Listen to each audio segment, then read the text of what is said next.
What workplace factors, cultural factors, incubate workplace violence? It can be a complicated question, but there are three factors that are very, very commonly associated with workplace violence, cultural factors.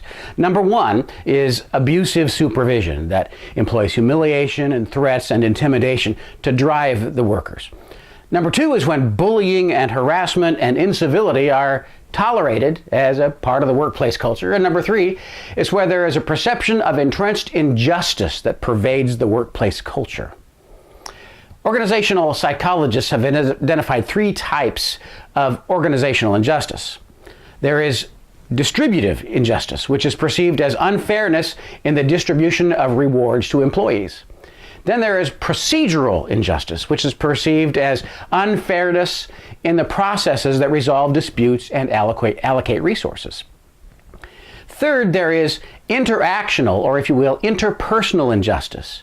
And this is perceived as inequity in the level of respect and dignity and courtesy that's demonstrated by those involved in carrying out procedures and policies. In a study of injustice as a predictor of workplace aggression, it was observed that this third type, interactional or interpersonal injustice, was by far the most significant driver of workplace aggression. In other words, feeling respected and being treated with dignity during interpersonal interactions with managers and supervisors are more important factors in the average worker's perception of justice than the distribution of rewards and execution of workplace policies. Although at first glance this might seem unrelated, this observation dovetails nicely with the results of another study of medical malpractice lawsuits, which are, at their core, driven by the perception of injustice. A few years ago, Dr. Wendy Levinson recorded and analyzed hundreds of hours of conversations between doctors and their patients.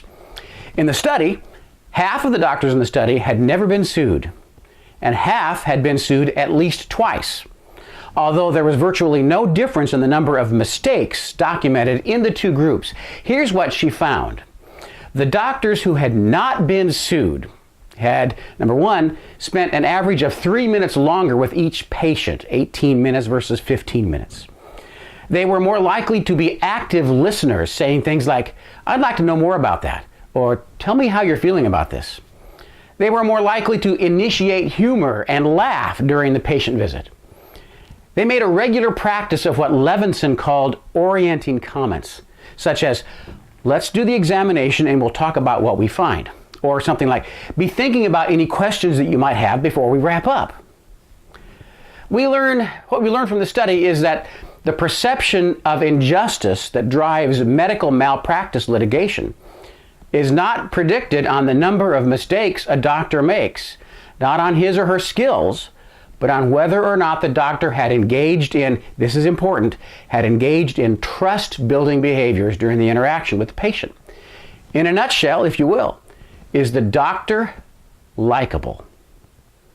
It's very easy to transfer this insight into the workplace. When supervisors are skilled at trust-building interaction with their workers, the perception of injustice that often precedes workplace aggression is much more likely to be held at bay. So how do you do that? Give information. Trust your workers. Follow through. Own your mistakes when necessary. Say, "I don't know," when you don't know. Be straightforward. Give credit where credit's due. If you solicit advice, act on it. Be trustworthy yourself. Yes, it's possible to be a likable supervisor, and the likability factor should not be underestimated as a factor in mitigating the risk of workplace aggression. Thanks, and have a safe day.